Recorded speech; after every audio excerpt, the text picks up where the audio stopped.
Welcome to the Trap House Podcast. Thanks for joining us. If you haven't already, please like, share, and subscribe on all social media platforms. And now a quick word about our sponsors. We have Duke Traps with us. Check out duketraps.com. They manufacture over 40 different models of cage traps, coil and long springs, and body gripping style traps, as well as one of my personal favorites, the powder coated dog proofs. Check out duketraps.com. Need a place to sell your fur? Check out Groenwald Fur and Wool Company. Over 50 years in the fur business, the largest and most experienced direct receiver of wild fur in the world. Check out their website, gfwco.com. Top Lot Stretcher Company. They have all the fur processing tools you need to get the job done in the fur shed. From push pins to wooden stretchers, they got you covered. Check out toplotstretcherco.com. J3 Outdoors. They make American trapping products designed for maximum trapline efficiency, with products like the Hags Bracket and Spring Clip, as well as the Universal Lock and Beaver Rod ends. Get the tools you need to get the job done. Find out more at j3o.com. And there's only one true way to start out the day on the trapline, and that's with a hot cup of coffee from Trapline Coffee. They have great tasting blends to choose from, as well as chocolates. Head over to traplinecoffee.com for more. And we'd like to welcome the newest sponsor to the team, No BS Lures. Don't let the name fool you. There's more than just bait and lure. This company offers trapline tools and hardware, fur handling supplies, and the No BS traps. Check out nobslures.com. And last but not least, Hoosier Trapper Supply, home of the Top Dog Predator Bait, Jet Fuel Predator Lure. We offer a complete line of trapping baits and lures, deer scent, trapline tools and hardware, fur processing tools, and special package offers. Head over to HoosierTrapperSupply.com. All right, welcome back to the Trap House Podcast. We have a Kentucky trapper with us. You know him as the Bluegrass Trapper. Enos is with us. Thank you for being on. Or Enos. Yeah. Enos, yeah. I knew I'd mess it up. I already told you I'd mess it up. That's all good. A lot of people do. Most people just call him Bluegrass Trapper. Yeah. Or, You had we just had you up here at Hoosier Trapper for Fur Takers in America Chapter 7B and did a demo. Thank you for coming up and doing that. We were so busy running around. Was it well perceived? And did people have a lot of questions for you? yeah, it was kind of it wasn't a real long demo, but I just most times just kind of straight to the point. Here's a set I use for this, and I showed them a couple sets, and I think people enjoyed it. I had a few people ask questions afterwards, and I thought it went pretty good. Yeah.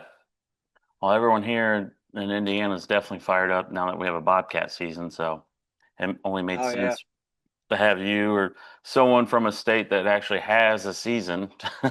Yeah, right. But No, it was an honor to be there. I was glad to do it, and I met a lot of great trappers, and I love going to those kind of events. And if nothing else, just meet like-minded people. right.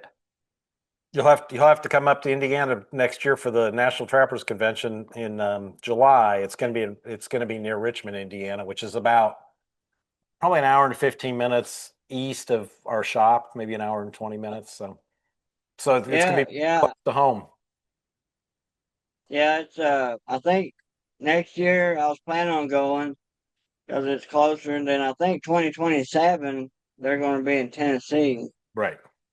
What I saw, so probably the next couple of years, maybe I'll get to go. Yeah.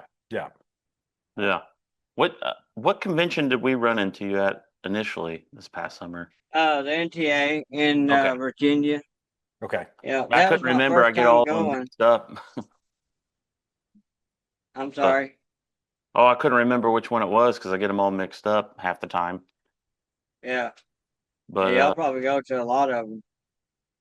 A fair amount, but nothing like what some of these guys do. It's very time consuming, and trying to run a taxidermy place, if we're constantly busy here, so it's hard to get out. Yeah.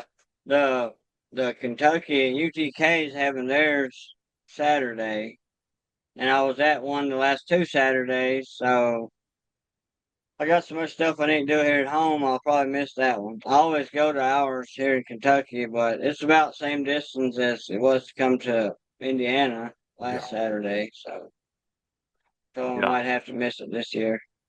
Are you in Eastern Kentucky? No, I'm in southern Kentucky. Okay. I'm about 10, 12 miles from Tennessee line, Scottsville, just outside of Scottsville, Kentucky. Okay. Okay. Is that in the central part of the state then, or? Well, they call it South Central Kentucky, but I'm more on the south side of that. Okay. So, yeah, Okay. Yeah, I remember it. yeah. That's not too far It from like was, Glasgow. yeah, Glasgow is about 25, 30 miles, and Bowling Green is about the same. Okay. Scottsville's kind of east of or south of Bowling Green. Yeah. Well, thanks again for being on. Could you just kind of run us through the spiel of how you got into trapping and what, basically worked your way up into now you have a really successful YouTube channel. I mean, you got quite the following and that's not easy to do. Well, it was it I started trapping. My dad always we had produce. We raised produce, sold a lot of produce, and the coons always got into our sweet corn. And so I didn't even know my dad had any trapping experience or anything like that. But he bought some cage traps, and like we got to get some of these coons, get rid of some of these coons. I was about 6, 7 years old, and I started messing with the cage trap, setting them out there. And before long, I was catching coons, possums, squirrels, just anything, a couple rabbits. Had a couple dogs that always went with me, and they always knew where I set the trap, so they would run ahead of me, and I try to keep them behind me, but they just couldn't wait no more. They get excited, take off. They start barking. I know I have something. I get all excited about it.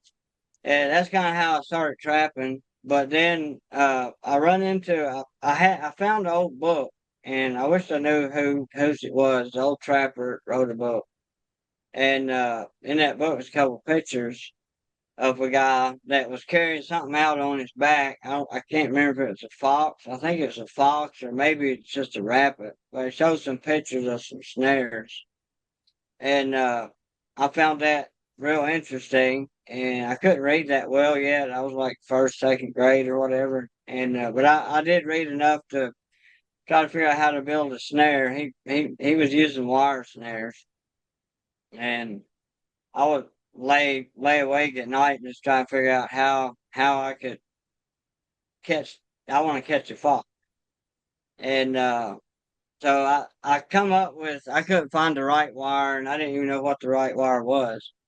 And so I found an old shoestring and took and tied a little loop on the end of it, and then run the other end through it. And I thought, well, it wouldn't stay open.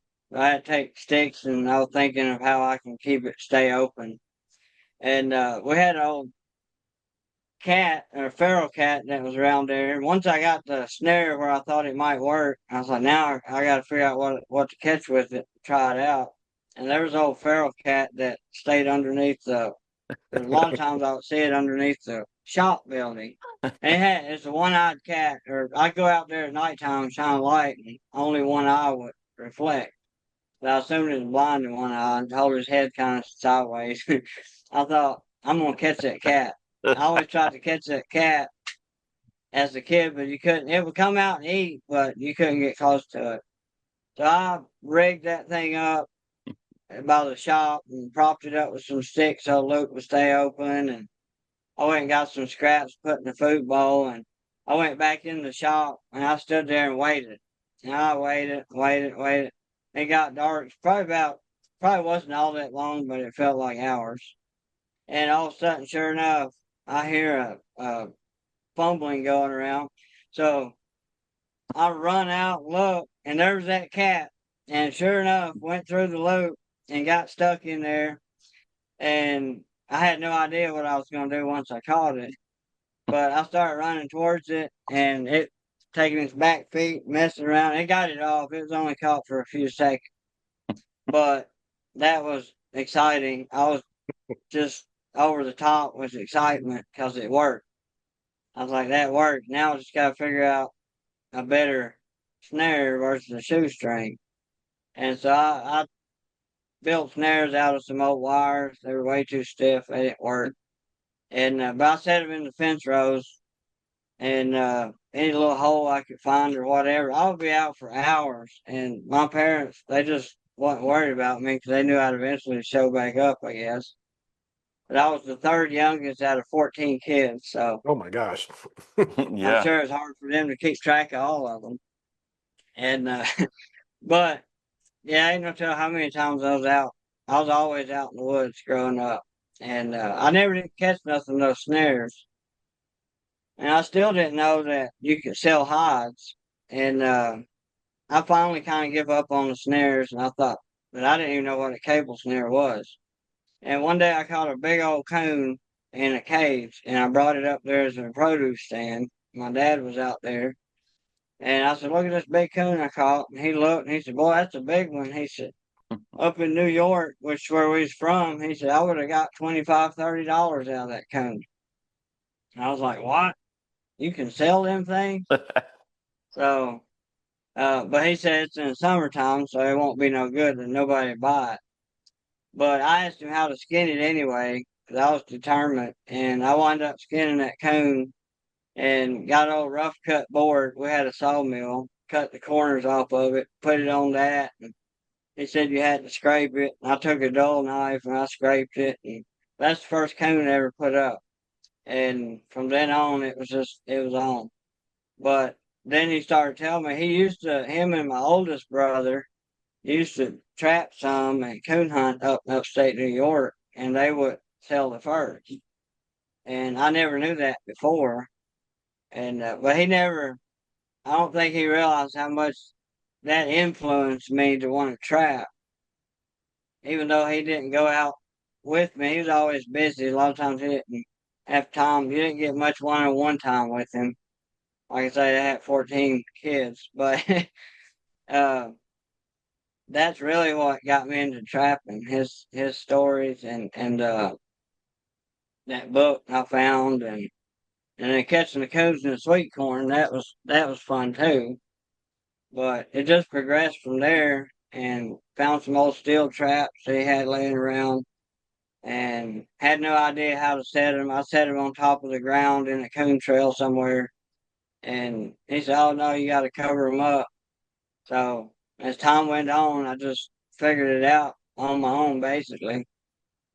And then I was 19. I left the lifestyle. We grew up without electricity, or I grew up in the old order Amish community, and so we didn't have no electricity or nothing like that.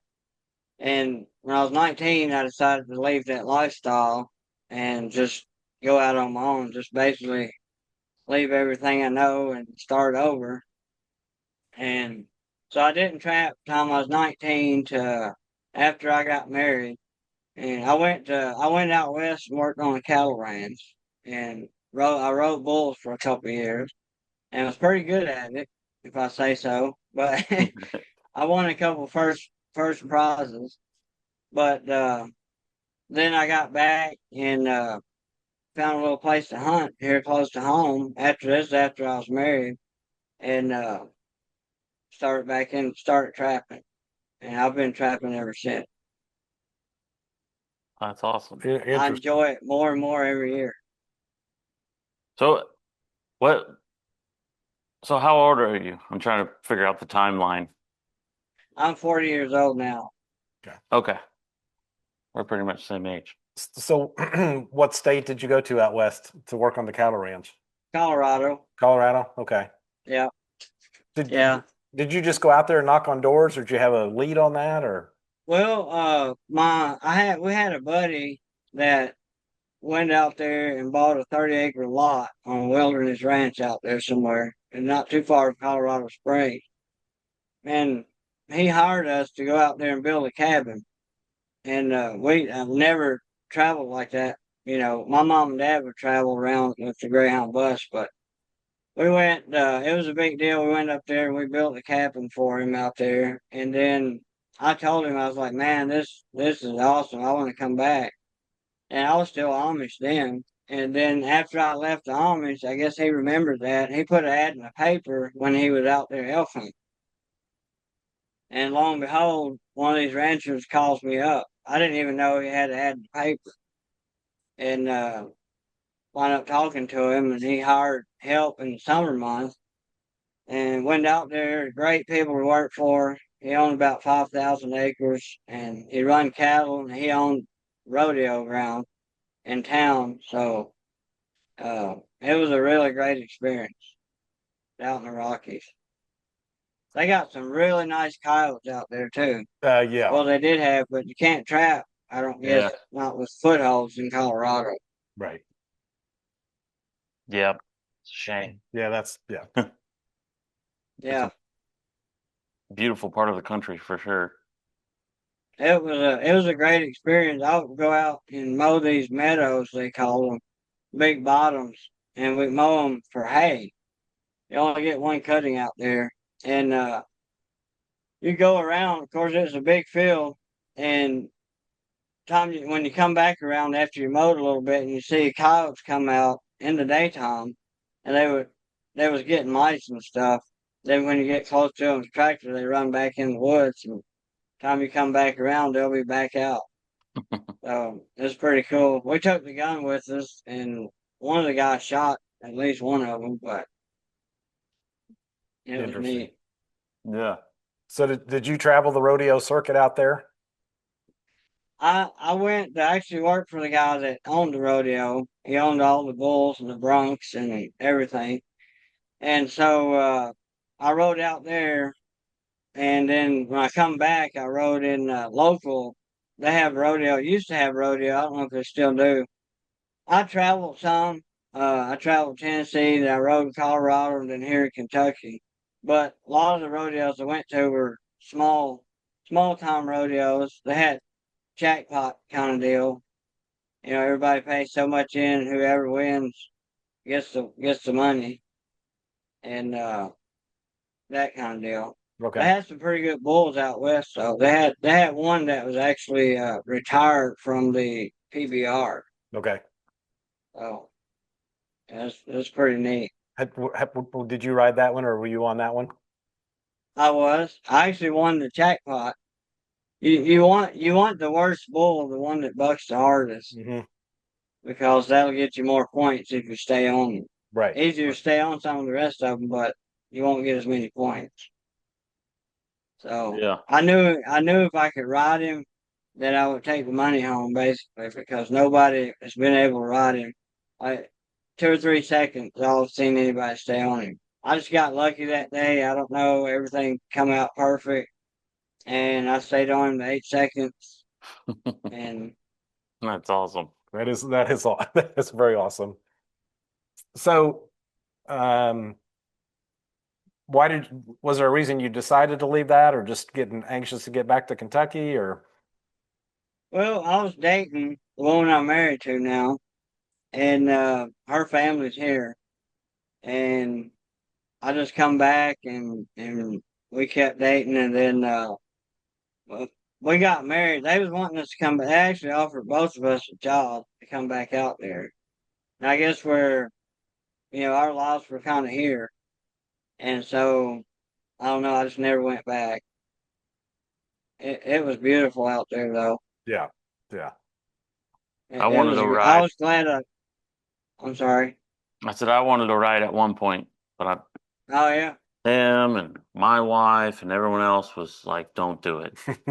yeah, Because at the yeah. point where once I was wanting to, I was already too old for the sport to begin with, and I already have back issues from sports. It would have been really bad if I would have done it. So When I started out, I wanted to do it one time just so I could say I done it. But it's such an adrenaline rush. Like, man, I got to do this again. And I just kept going. I actually had a guy that said he could get me in the PBR, and we could tour and all that. And him and his wife had a camper, and they they already go to them. But I didn't do it. I was about to get married, and riding bulls it's fun. It was great. It's not how when you're going to get hurt; it's how bad you're going to get hurt. Because everybody that does it for a living breaks bones. Yeah. I'm assuming you had injuries as well? I did. I didn't have any serious ones. I got lucky. I got kicked in the chest once, and I had a big old bruise. And I got stepped on the arm, and I didn't have nothing major. So you're one of the I just fortunate got ones. lucky. Yeah. Yeah. One of the clowns out in Colorado, or they call them clowns. One of the bullfighters. He got a couple ribs broken while I was there. He didn't get in the barrel quick enough, and the bull got him. Yeah. Well, they say that job's even more dangerous than actually riding a bull. Really? Yeah. Problem. Yeah. I mean, they're the ones trying to save you once you're on the ground or falling Yeah. off. So yeah. Yeah. And that's when the bull will get somebody, you know, and then it's their job to get their attention, get them after them so you can get off. Right. But there's a lot of times you get off the bull will turn around and try to get you, and that's when they're there to basically lead him another direction. Yeah. Yeah. That's wild. So how'd you go from that to filming YouTube channel for trapping? I didn't film for a long time, and I've always wanted to. I don't know. I watched a few other channels, and like man, I'd love to share my experience on the trap wall. It's just I don't know. It's more fun if you share it with someone. And so I just picked up the phone one day and started filming it, and then which now I got cameras and stuff, but I done everything from the phone at the beginning, and I just enjoyed it, and I don't know. I just always wanted to uh, have a YouTube channel. Didn't always want to. I didn't know YouTube was around for a long time, but once I started watching it, I was like, those are just regular guys on there and filming what they do. I was like, I could do that, and so that's I decided to do it one day. Yeah.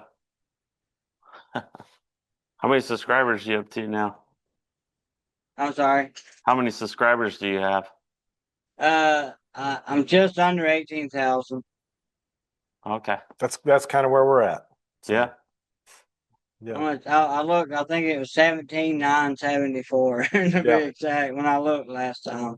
Yeah. You're just a little bit ahead of us. We're 17.2, almost 17.2 or 17.3. Yeah. So, yeah. It usually grows during trapping season. Right. I don't do much in the summertime, and I used to try to film some product reviews and all that crap, and I'm trying to get away from that completely because people don't really watch them, and I might do some fishing stuff at some point, but actually, since I started my nuisance control deal, I want to film something around trapping all year. Hmm.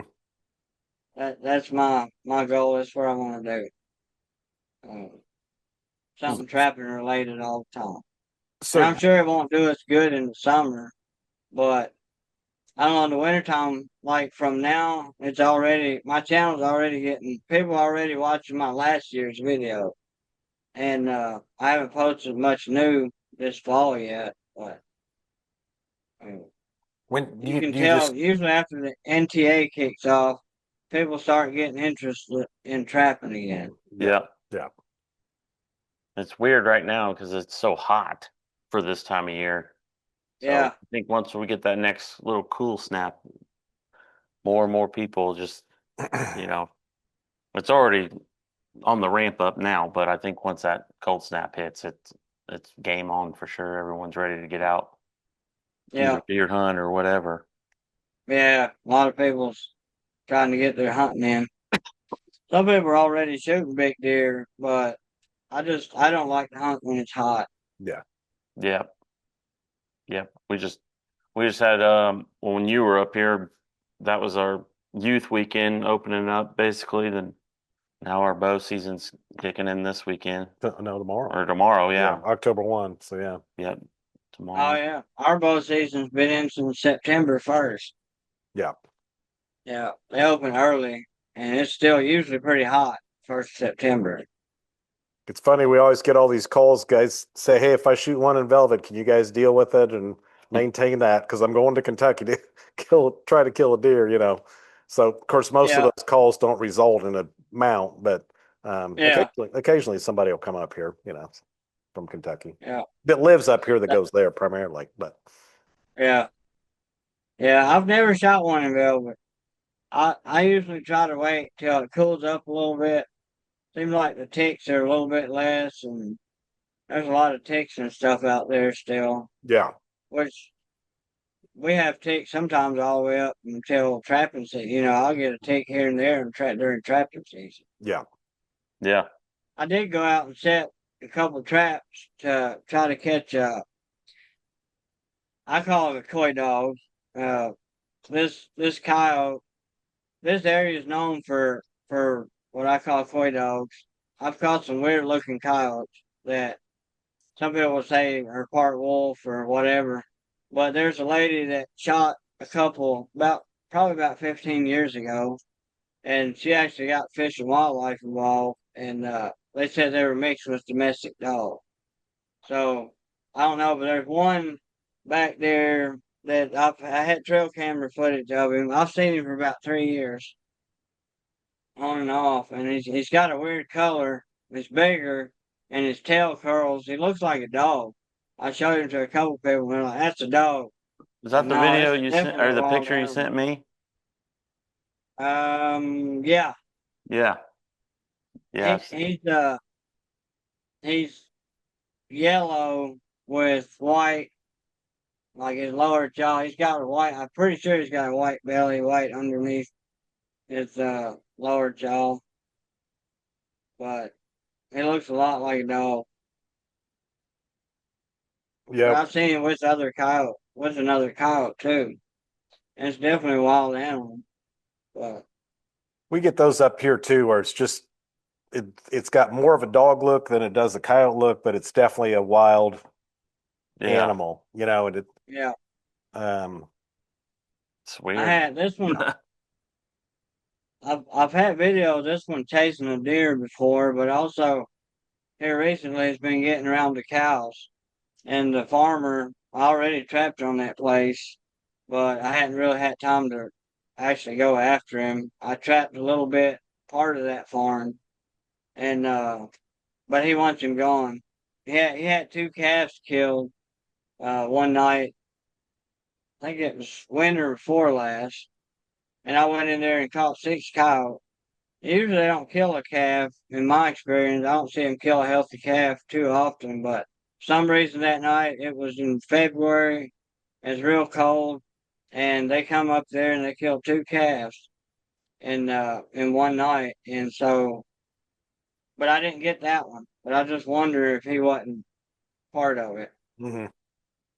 But anyway, he wants him gone, so I went and set a couple traps for him Sunday, I think it was.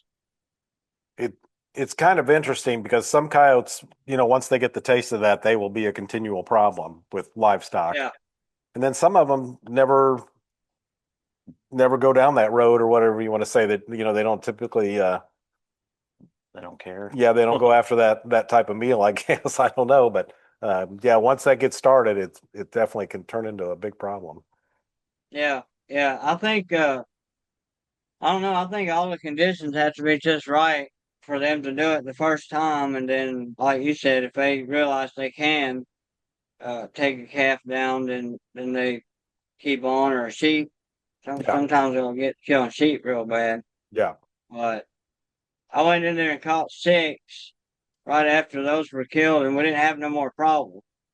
And so I'm assuming I caught some big old male, 2 big males out of that bunch, and caught them, most of them right where the calves were killed, or within 100 yards of that. Hmm.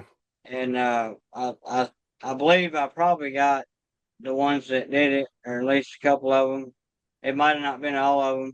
I'm guessing the way that hillside looked, it was a bloody mess. I'd say there was at least 3 coyotes, and according to the tracks I found, Hmm.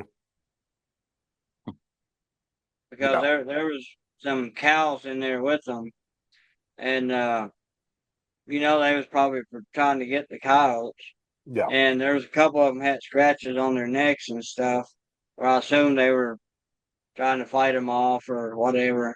Right. Right. Yeah, Yeah. that'd be a headache. I'd be frustrated with that. Yeah. If it Yeah, was my cattle or sheep or whatever, I would have to. I know the ranch that we are on in Texas, we've been there 3 seasons. And that's part of when we go, they'd like us to work on certain sections of the ranch, particularly where the heifers are, because they haven't been through the motions yet, so they're the ones that are most susceptible to coyotes. The old brood cows pretty much can take care of themselves, I guess, but I can't remember how many calves they said they lost last. I don't know. Quite a few in percentages, statistical percentages. Um, Considering the number of cattle that they run, it's not that great, but it's still even at around 20 calves. I mean, that still adds up really quick, so oh yeah, dollar wise. especially with prices nowadays. Yeah. Yeah. Calf prices are way up there. Yeah. So, what's your favorite animal to target when you are trapping, fur trapping? I still enjoy catching a coyote. I think I always will. I guess I love catching a bobcat. I love bobcats. Always amaze me, no matter how many times I catch them. But the the pursuit, I don't know. I like going after a coyote. Just something about it. Yeah, it's a good challenge. Yeah, I always feel like I'm the same way. I always feel like coyotes, there's always a wrench that they might throw in it or whatever. You're going to catch, it's the most challenge. If you got one that's difficult to catch, if you want to take the time to catch it, it can be very challenging. yeah, When you catch a cat, it's a really good bonus. And I guess the biggest thing with that is, well, okay, I was in a location where there's cats. yeah, Um, but on the other hand, they don't have that wariness or that they're not when they want to decide to do what they want to do, they just get caught. It's right. Yeah, it's yeah, not, and you're just basically on that waiting game for those things to decide when they're going to get caught. That's basically what it comes down to. So, yeah. um, I think cats are very unpredictable. yes, Uh, in my experience, they just do what they want when they want, and if you happen to be in the right location with a set and they happen to decide to check it out, then you're good. But you'll yeah, catch one. They always surprise. I catch them by surprise all the time. yeah, I'll have 4 great cat sets and expect them to come through any time, and then bam, there's one on the other end of the farm my coyote set. yeah, Like, what the heck? I wasn't expecting that. yeah. I think that's pretty common, and I think you know some of the guys out west that target cats specifically, they'll clearly be in areas, up around ridges and rims and all that where the cats are going to be, and they're setting up, and they're, for the most part, going to catch a cat. But for the rest of us, I think, yeah, statistically, we catch a lot of cats just randomly in coyote sets. It's pretty Yeah, common. So definitely catch them in cat sets too. But yeah, it's not unusual. The ranch that we're on, we're hoping someday to connect with a mountain lion because in Texas you can trap them. They're not they're not protected. So, anyways, you can trap one and you can keep it. And we have specific mountain lion sets out, but I still think probably statistically we will catch one in a coyote set first. Because we just have so yeah. many more of those sets out there, and they run such a big area, and they're, it's. I have a feeling if it ever goes our way, it's just going to be at a coyote trap. So I hope you catch them. That would be awesome. That would be great. Catch a mountain lion. yeah, yeah, One of these years, I think what's going to happen. So we'll see. But they're definitely there, and we've seen tracks. Thing is, it might be a month before they come back through. So Yeah. that's same as trapping wolves. You need so much time to wait on Yeah. them. But I think it is satisfying though if you do catch a cat in a set that was made for the cat right, or any animal. If you catch the animal that you wanted to catch, right, uh, I like doing that. And but a lot of times, I catch about half of mine in the coyote sets and about half of them in the sets intended for them. yeah, yeah, Last year I had one, and I actually done a demo that when I was at y'all's place. Uh, I caught last couple of years I've been catching, and all the ones I've caught on this set have been big toms, like a rub set, what I call it. hmm I'm sure other people use it. Uh, and sometimes catchers not hungry. In my experience, like they get food when they want to eat. right. They're really good at what they do. And I don't think they go as long without food as a coyote or something like that. Like, hmm Yeah. I'll put some of those rub sets out and catch them in that, because they're territorial. And but all the ones I've ever caught in that set have been toms. So I guess they get more territorial than probably, I don't know. hmm It might just be a coincidence, but Yeah, we've noticed in particularly when we went to Arkansas, we always used to go right after Christmas, and then we started going later, and we definitely caught more cats generally later, and it was mostly the big toms because they were traveling for breeding season, and it was a yeah, little more. It was the way we were catching them. I think it was always more random. It was not necessarily a place where we caught a cat in the past. I mean, it was just but they were definitely moving a lot better, or seemed to yeah. be. So, Hmm. but What's your kind of your go-to set? You just doing basic dirt holes or I do like it's a dirt hole set for coyotes, but I think it's some people might call it a trench set. It's kind of a step down dirt hole. There's so many variations of dirt hole set. I just call them all dirt hole sets, pretty much. yeah, But it's like I guess I do dig kind of a trench with the trowel first. I just kind of hack out a place, and then I'll drill a hole in the back and put my set out. I started turning it.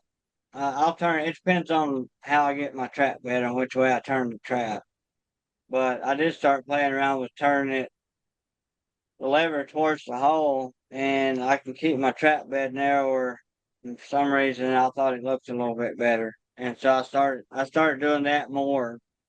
But that's that's the set I use most so now. so the dog of the trap is either at 3 o'clock or 9 o'clock. Then Yeah, okay, okay. So they're yeah, coming between the jaws. yeah. Okay, They're it. No matter which way you bet it, you gotta make sure it's solid. But the right. only thing I have noticed is if you don't make sure that lever facing out is like you don't make sure it ain't on a pebble or something, they step on it and wiggle. But I don't know. That's I started doing that, and it seemed like I don't know if my catch really went up or not, but it might just be a me thing. I like the way it looks, It's working, and right? yeah, it's working. Yeah, So yeah. So I what's think you have a go-to trap, Enos, or I use the Duke Pro Series pretty okay, much almost exclusively. I got Bridger number 2, dogless. I got some Duke number 2s, and maybe a few number 1 3/4. But I don't really use them anymore. I use the 550 Duke 550s. yeah, I got some 650s, and I actually got those in case I got in a pinch and wanted to use them for beaver, because they'll hold a beaver if you get a good catch on it. And ours we have max 6-inch inside jaw spread Mhm. in Kentucky. And I measured those 650s, and they're right on 6 inches. What I got in my tape measure. But some people say they're too wide. Some people say they're not. I know people that use them here, and others say they're illegal. I asked the game warden about it. I was like, "Can we use them?" And he's like, "If it ain't over 6 inches." Well, I know that, but the spec says 6 1/8, I think. And so technically, if you go by the spec that it says they are, can't use them. Right. But if you measure them the way I measure them, you can use them. I don't know. Yeah. I use 550s just to be safe. Yeah. That's where we're at. We use the MB 550s. That to me is just the best all around trap. I don't think you can, beat it. The Dukes obviously copied after that. I think both traps are just a good way to go. That here in Yeah. Indiana, the 650, see, we measure both ways. So we measure like you're talking about, and then we also measure from hinge to hinge, or where the jaws fasten into the frame. So that's like an almost over an inch too big going that way. So we're not even in the same. It's way out. It's way illegal. So Yeah. I when they think ours say perpendicular to the hinges, right, what it says. yeah, There. we actually have a So, chart. We actually have a chart, and you about need an attorney to look at it and tell you, tell you, particularly if you're not really accustomed to looking at traps or measuring traps. Um, but yeah, they're just plain illegal. And we can use like 650 MB 650s and that stuff, even a number 3 Bridger, but we can't on land, assuming it's offset jaw. But that 650 is just way too big. So we got a friend of mine that, well, Justin and I, Mike Huber, he was really big on the 650s going out into using Kansas. He traps here in Indiana. He lives in Indiana, but he's going out there and he's kind of scaled back. He's going back to a little bit smaller trap. So, I He's got me a always jumped dozen of around. the. yeah, We're talking about Mike Huber. He's been on the show and we've filmed with him too. But there was a point where he was and having a high success rate. He was running the 450s and doing real well. But I think he just likes to dabble and just kind of try. He just wants to try stuff. And bottom line is, if you stick to the fundamentals of how to set a trap, he does pretty well. Just still catching. yeah. I mean, he catches Yeah. 300 coyotes and all that, so he's kind of always looking for the very perfect trap. And he's in fact, he was using 450s this year because they're Was more he? they're more raccoon friendly for sure, so Yeah. but anyways, That's what I was just about to say. I got me a dozen of 450s. I'll be using them this year. We got, I'll be using that dozen. I just want to try them out. But I did catch a couple fox in them doing nuisance work this summer. But used to my area, we didn't have any red fox. There was no grays either. I haven't seen a gray fox since I was 10 years old, probably. But we used to not have any reds, or I never saw them. But now we do. For some reason, which on the road I live on, I've took well over 100 coyotes in the last 3 years off of this stretch. Well, the road's about 7 8 miles long, but I only trapped maybe half of that distance on the farms on both sides, part of it. But anyway, all of a sudden the red fox started showing up. But we also got groundhogs. We didn't see many of them. Now we got groundhogs. So I don't know what the deal is with it, but we got fox now.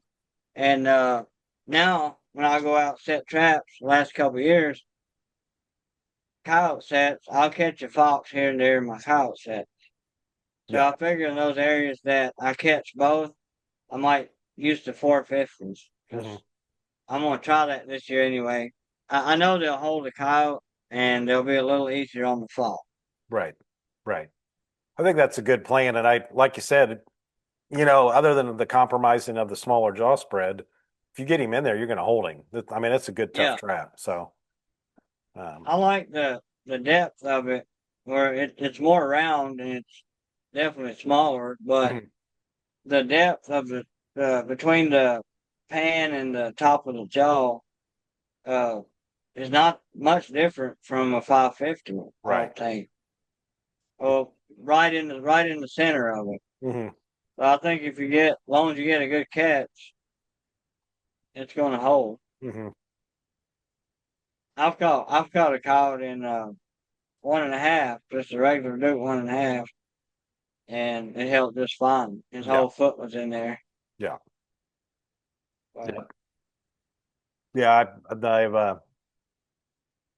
I've caught them in, yeah, more than once. So 1 3/4 Victor or whatever, and come back and the jaws are just laying there. I mean, they just pulled the jaws out and went oh on. yeah, But also held them in those too, but of course that's a powerful animal if they decide to grab that with their mouth and just pull up and they can get the jaws out, or just the strength of just pulling anyways, I think they can pull the jaws out. So, but yeah, Pop and they're loot. definitely strong. yeah, I think some people they get into trapping, they don't realize what's going to happen when they catch something. right. The catch circle and all that. Yeah. They're amazed by how powerful these animals are when they're caught. Yeah. Yep. Those coyotes too. We use a lot of the JC Connor shock springs, and watching if anyone's has those or mess with them, it takes quite a bit of force to compress those, and to watch coyotes bottom them all the way out to Yeah, that's a lot of pressure. Yeah. Like it's Yeah. That's a that's lot not of, easy to do. Like even by hand, you couldn't really do that and hold it there very long. And yeah, I've seen coyotes do that several times. yeah. So That's amazing. yeah, You was there's a asking lot of power. earlier. I'm sorry. Oh, Go I just ahead. said there's a lot of power there. So, Oh yeah, yeah, definitely. You asked me earlier why I started filming, and I told you, but I also want to just try to help get young people into trapping. Uh, and we actually have our own event here in Scottsville. Me and one of the Mennonites down here, and we've been getting a lot of the kids in their community into trapping, good. and that's always a plus. Always makes you feel good. Makes you feel like you're doing something. Maybe making a little difference. Yeah. Yeah. That's I'm sure, motivates you. Uh, people have come up to you and said that you've been an influence to get them into trapping, or we hear that too. Yeah. yeah, and even older people. I've had a lot. I get emails every trapping season, and I get them through the summer too. But I already started getting a few this fall from new people I haven't seen on there yet. But older people that are retired, and like I used to trap a little bit as a kid, and I started watching your channel, and it reminded me of when I was little, and what should I get? And they start trapping. Right. They start back trapping. Yeah. that's cool. So do you put your fur up, or you just freezing it, or? So a lot of it came in Hoover down here in the Mennonite community. Hoover Brothers first. He makes garments and stuff like that. So I take everything to him. Before that, I put it up, and then I would take it to the We have a fur auction here in Kentucky. Hmm. Well, actually, a couple, and I take it there, and there's a lot of if he don't, well, I've been giving it or not giving it, but I've been taking it to him the past few years. But that fur auction here, sometimes that stuff brings better than it does in the big fur auctions, Right. because there's a lot of people that make garments and tan hides and different things. There'll be a bunch of those buyers there, and I don't know if they kind of run the prices up, or they can probably afford to pay a little bit more because they're going to do something with it than sell it. Right. Yeah, the craft buyers definitely are an important part of this market. It's the actual fur market. There's a limit as to what they could pay. Of course, sometimes egos get in the way or whatever, but yeah, with the craft guys, I mean, there's still a limit with just what they can pay, but they definitely got more of a little more leeway to pay more than the person that's got the overhead to ship stuff to out of the country or whatever. So yeah, it's those guys are very important now. Yeah. I was amazed. Cayman, I think he bought around 2,000 pellets last year, and he's almost out of, he's almost got rid of all of them That's yeah, after he made them into stuff. And he Mhm. also transfers for people around here, local people, and does European mounts, stuff like that. But and he has a full line of trapping supplies. But the I was amazed that he moved a couple thousand pellets in just his little shop, and he right. don't even have he don't really have any advertisement as far as online. He don't have a phone, so people have to come in there and stop by, and or they got a produce stand, and he keeps some hanging up there, and Mhm. I guess a lot of tourists and stuff probably buy some of it too. Right. They're in the Amish community then. Yeah, Okay. yeah, Okay. Hmm. yeah. Yeah, what Yeah, I take all my stuff to him, and he makes stuff out of it. And a lot of times I wind up trading it for trapping supplies or whatever, but it adds yeah. up. Oh yeah, definitely. I used to buy fur. I bought fur for 14 years, and that was during the really good years. And I finally gave it up in '91, which was about three years after it crashed. And but anyways, with literally, you know, I don't know what the percentage was, but a lot of people when you went and bought their fur, we wrote them a check, and then they would actually walk around to the side door, come in, and spend their check on trapping supplies. So it was just like Yeah, this circle, you know. Um, yeah. just of course they're I actually, they're scaling up. It's like that's the only way you can do it. Sell some fur, buy some more traps. You know, it's just kind of kept yeah, them. they're putting it back in the system. Yeah, yeah, exactly. I kind of enjoy doing that with my stuff. I don't. I usually just take it down there, pretty fresh. I'll throw some in the freezer if I don't have time to run down there at the time. But about once a week or once every 2 weeks, depends how many I'm catching. I'll run them to him. He tans in the wintertime and he likes to kind of stay caught up. Right. And then I always tell him keep track of what I bring, just keep track of it.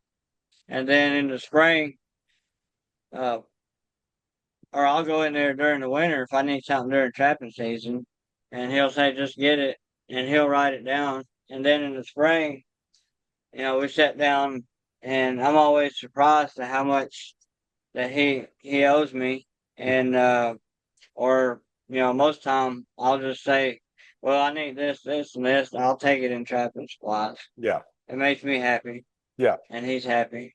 Yeah. So everybody makes money, but it adds up when you get a coon or two, a coyote or two, and cat or two. Before you know it, you let that pile up, all season. It adds up. Yeah. Yeah.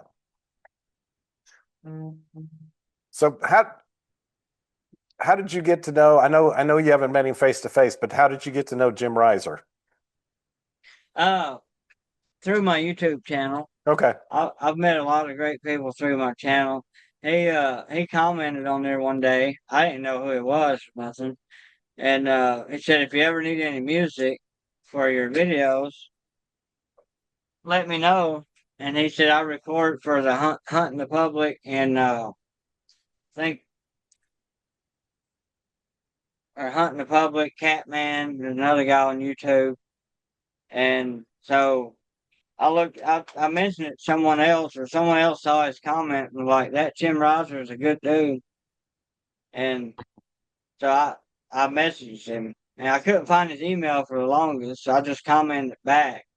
And then eventually I got his, when I know what last year I started, or no, I had something on there. I put my email down. He emailed me about something. Uh, And then I emailed him back, and we exchanged phone numbers and been in contact ever since. Okay. And now he'll message me when he catches a coyote or a bobcat, and we talk back and forth during trapping season all the time. Yeah. Yeah. He's actually planning on coming down and go with me trapping this year Okay. a little bit. Good. So yeah, I'm excited for that. Um, I Yeah. told him to bring one of the hunting public guys with him, and he said he might. He said if he did, it would be Greg, but I don't know if they'll be able to get away. Yeah. Busy time of year. Yeah. Yeah. Jim's a good guy. He's done some music for us too over the years, and he came into the shop several years ago. He was just getting interested in trapping, and came in to buy some stuff, and he had to tell me who he was. I didn't, and I remember when his music career was really going, um, and I immediately once he kind of reminded me or put me in, then I completely recognized him or whatever. But it'd been a number of years since he was active in the music business. Yeah, But yeah. he got a nice studio and stuff set up. He showed me videos of that, and got a nice place where he does the music. Yeah. Seems like a great guy. Yeah. We talked about it too. It's been several months, but we talked about filming too up here. He's definitely loving the beaver trapping. He's having a lot of fun doing that. So I told him, just call me one day on the weekend. I'll just run the line with you, see what we can catch. But Yeah, yeah. He always talks about y'all. He says y'all are the ones that got him into trapping, and he goes down there, I guess, to get his supplies and bait and stuff. Yeah. Yeah. And, speaking of bait, I've been using Top Dog for a long time. I don't know how long. How long have y'all been making that? Oh man, a long time. yeah, I have no idea. We've been I selling don't know. we've been selling it 15 plus years. Of course it took a while for people for it to catch on, but once it did, it really, it's I become use a lot of different baits and lures, just mainly because people want me to try this or try that, and they usually all, you know, pretty much do the job. But Top Dog is one that I've kept in my bag pretty much. I don't like running out very long, hmm um, and part of it might be a mental thing because you have success on one thing and you just keep using it over and over. But right. uh, it's definitely a good bait. Well, thank you. I don't know if you've noticed that if you get some rain on it, or even a fair amount of rain, even if your dirt hole's filled up with water, I think it. I know it seems to even activate it even more. There's some add-on ingredients that are definitely not hurt by that rain or water in there. Because I can't tell you how many times we've caught coyotes in dirt holes that are literally filled with water, and Yeah, you know, I have too, and a couple times, and I don't know if it's because of the bait or because coyotes are just greedy, but a couple times I've caught coyotes, or that's the only thing I can figure out. So there was a dead cow in the pasture and field where I was trapping at. I didn't even know it was in there, but I caught a coyote and he threw up a bunch of red meat, just raw meat. You can tell he just got done eating it. And then he gets caught in my set. That or there was another coyote for some reason threw up outside the catch circle. mhm, Like this stuff was outside the catch circle, so he done it either before he get caught or another coyote did it. mhm. And that's happened like 3 times. Now I was like, where are they getting all this raw meat? And I find a dead cow where they was eating off of. Yeah, But I believe that it was and it was muddy that one day, and there was only one set of tracks coming to my set, and that was theirs. At first, I thought it was maybe another coyote, and for some reason he got nervous. Maybe he threw up for some other reason. But that one day it was muddy. There's one set of tracks all I could find. There's throw up, and the coyotes in the trap. I know they're thieves, but the only thing I can figure out is he come through there and wondered what was in that hole, but he'd already stuffed himself full, and he threw that up to try to get what was in that hole. Probably. I don't know. Yeah. I could figure out. And there was a guy with me, and he said, whatever you're putting in there is freaking golden. And he said, I ain't never seen nothing like that. I was like, I don't know, but it's like the third time it happened. Yeah. That's wild. I don't know. Yeah. Just for disclaimer, we did not tell Enos to tell us that. No, I've told several people this, but and I'm not saying it just because y'all are on here. It's true. That's what happened. Yeah. I had a guy with me on the trap line. He's like, what the heck? Yeah. I said, I don't know. It's weird, but it's the third time it's happened. Yeah. So this year, do you have any special plans as far as, filming anything different or kind of doing the same old thing or trying something new on Well, the draft line or? I want if I get the time, I'm always on a time crunch, and in the wintertime, I'm running from before daylight to after dark every day, 7 days a week. And the wife's always glad when trapping season ends, but she's cool with it. But she's always glad for it to end though. But if I get the time I want to this year, maybe get out on the boat. I got a little boat, and I like to maybe get on the river and do a little beaver trapping from the river. And I would also like to put out a mink line.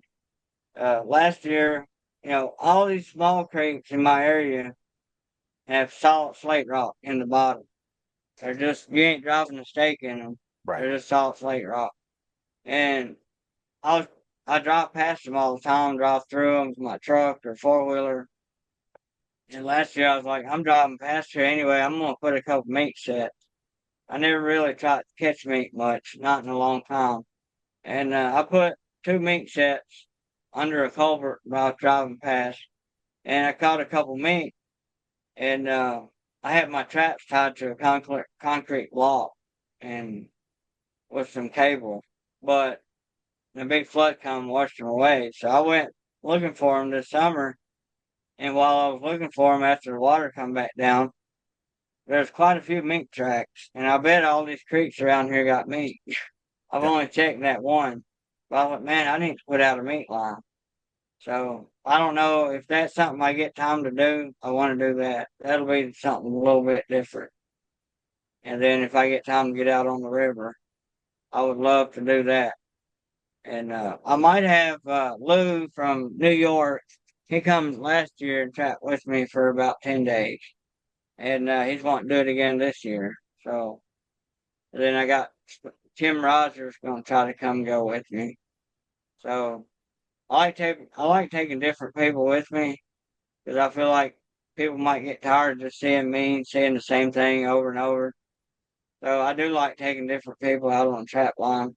Yeah. I have another boy that lives close to here that will be trapping with me some this winter. So Good. but other than that, coyotes, bobcats, and maybe mink, maybe beaver. That's the goal for this winter. Yeah.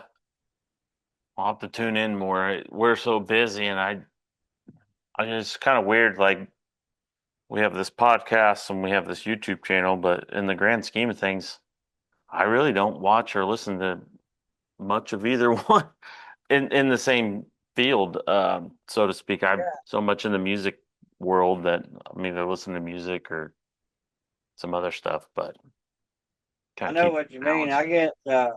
I don't watch. I used to watch a lot of people's channels, and I just don't have the time. I mean, I want to watch everybody's, but there's just not enough daylight and there's not enough time in a day Right. for me. Yeah. Especially during trapping season. Yeah. Yeah, that time of year is so intense. I mean, we're burning the candle on both ends here at the shop, and a lot of times Justin's editing the show until the last minute. Yeah. The 2 days before it's going to be released, and even though That takes, we've had the footage for like 11 months, so yeah. it's always busy. So The editing thing, something takes a lot of time too. yeah, I could set probably double the traps if I didn't focus filming and editing. yeah, You stop and get the camera out. Most time it's self film. Almost every time. Sometimes the wife go with me and she'll hold the camera or something, but most time it's self filming. So I got to stop, especially if I'm on the 4-wheeler, get it out, get it put together, and film it. Then right. put it back up, remake the set, and yeah, it definitely takes more time. Yeah, yeah, it does. It does. Well, it does.